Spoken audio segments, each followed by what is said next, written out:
trennya menurun. Dari DP4 yang kita terima dari KPRI dan Dirjen Kependudukan, hasil sinkronisasi antara daftar pemilih dengan pemilu terakhir dengan data kependudukan DP4 kita yang diturunkan dari KPRI itu sebanyak 10991 yang terdiri dari laki-laki 47139 dan perempuan 53852. Nah, hasil pemetaan TPS kita berdasarkan DP4 ini sebanyak 415 dengan tidak menggabungkan wilayah desa ataupun kelurahan. Setelah data DP4 diturunkan untuk dilakukan coklit pada bulan Februari sampai dengan bulan Maret yang dilakukan oleh Pantari dan teman-teman kita penyelenggara di tingkat desa dan kelurahan, data yang kita hasilkan sebanyak dari 100 dia naik sedikit menjadi 105.042 yang terdiri dari laki-laki 49401 dan perempuan 55641. Dari DPS ini 105.042 pemilih kita, pemilih yang tidak memenuhi syarat itu sebanyak 13717 13.717. Itu DP4 yang kita turunkan. Hasil coklit di bawah, pemilih TMS kita sebanyak 13.717. Dia berimbang dengan penambahan pemilih baru. Walaupun 13.000 ini pemilih TMS, tetapi ada pemilih baru sebanyak 17.920. Itu hasil coklit. 17.920. Itu di tahapan daftar pemilih sementara di DPS. Sementara itu pemilih potensial non KTPL yang tersebar di 9 kecamatan, 151 desa dan kelurahan itu sebanyak 7.955. 7.955 sudah masuk pada angka 105.042 di atas hasil coklit. Sementara jumlah TPS kita dia menurun. Dia naik dari 415 sampai ada penambahan TPS di beberapa desa, akhirnya menjadi 434. Dari 415 dan naik menjadi 434. Itu berdasarkan hasil pemutahiran, hasil coklit oleh Pantari. Termasuk dengan teman-teman pengawas pemilu. Data kita dari 105.042 turun menjadi 104.623. Dari 105 menjadi 104. Yang terdiri dari laki-laki 49176, perempuan 555447. 55447.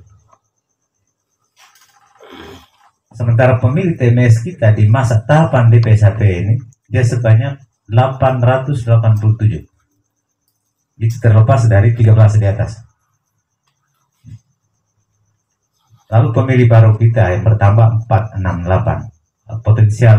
Pemilih potensial non KTPL sebanyak 8.013. Jumlah TPS kita dia menurun dari 434 menjadi 431 karena ada 3 TPS yang berkurang di desa Armeni karena jumlah pemilih tidak memenuhi syarat harus menjadi 3 TPS, tetapi akhirnya dia diluturkan menjadi 2 TPS karena jumlah pemilih persis 600 pemilih. Sementara di Bela Baja juga begitu, di Nagabutun dan Kelurahan Loloi Barat, Kecamatan Betukan, yang semula hasil TPS-nya itu menjadi 13 TPS, dia berkurang menjadi 12 TPS karena jumlah pemilih tidak memenuhi syarat menjadi 13 TPS. Dari 431 TPS ini kita ada 1 TPS lokasi khusus. TPS lokasi khusus ini baru terjadi di pemilu 2024 ini. Berdasarkan PKPU nomor 7 tahun 2023, perubahan dari PKPU 7 tahun 2022. TPS lokasi khusus kita ada di lapas. Dari semula pemilih yang disampaikan dari pihak lapas kepada kita sebanyak 140. Itu pada tahapan DPS. Pada tahapan DPSHP sebanyak dia menurun lagi menjadi 135.